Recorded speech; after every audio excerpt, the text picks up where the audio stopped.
Pastor Dan here from Dexter Gospel Church once again. Welcome to our 11th installment of Proverbs Practicals.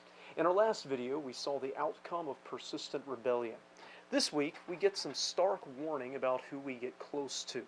We're in Proverbs 17:12, and in Proverbs 17:12, the scriptures say, "Let a bear robbed of her whelps meet a man, rather than a fool in his folly." The one time I thought I was going to see a family member die before my eyes, we were out in the mountains and we came across some bear cubs, triplets if I remember correctly. This family member really wanted a picture. No, it wasn't me, honest, I promise. And as they got close to the cubs, the mama bear rushed. Fortunately, it was a bluff. She pulled up short. The bear didn't attack. The family member did back off quite hastily, and the cubs cheerfully went on playing. But if her cubs had been hurt, or killed, or taken, I shudder to think of the savage anger of that bear.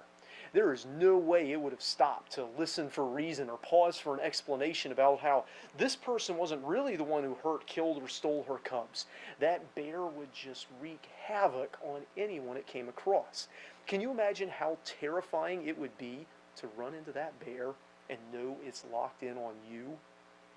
This verse kind of compares that with something, even adding a little bit of contrast. It says that as bad as it would be to be strolling through the woods and encounter that bear with its cubs missing, it would be far worse to encounter something else. And that something else is a fool who is in the grip of his folly. So the fool, that's obviously the opposite of the wise. This is someone who does not think biblically, and so he doesn't make wise decisions. And his folly is his thinking that is opposed to Scripture or opposed to reality. And such a person, when they're in the grip of that, you often can't reason with them. You can't get them to stop. You can't get them to even slow down. Self-control is a quality of the wise. The fool is out of control and can't be brought under control. And nothing in all of nature is more destructive than a human being.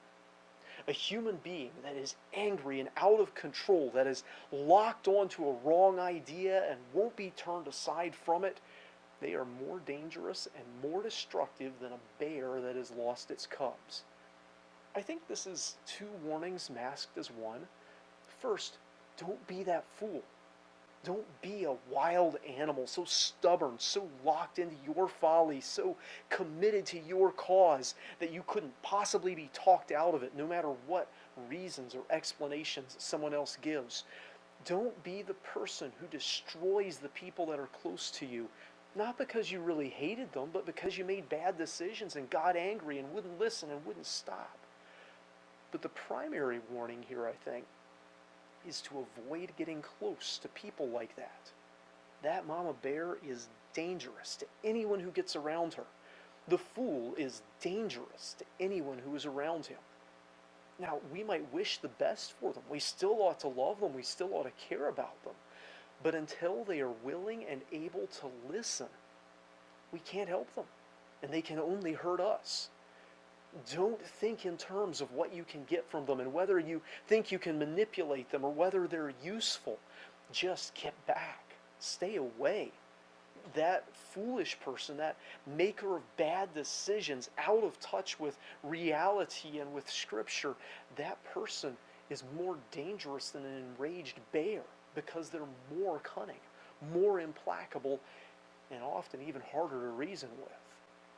Make your companions instead those who are wise, those who have self-restraint, those who can listen and receive rebuke and correction and change their minds and turn from ideas and plans that are foolish. Otherwise, you might wish you just encountered an angry bear. It's less dangerous than an angry fool. Thanks for watching with us, and feel free to participate in the live chat. There's an opportunity for you to put some prayer requests there, and we'll try to spend some time praying after these videos are concluded tonight.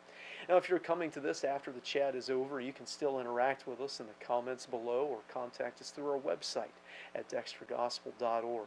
We'll plan to leave this video running for the next several minutes so that you can chat with us, and we'll plan to start our final video for the evening at 7:15.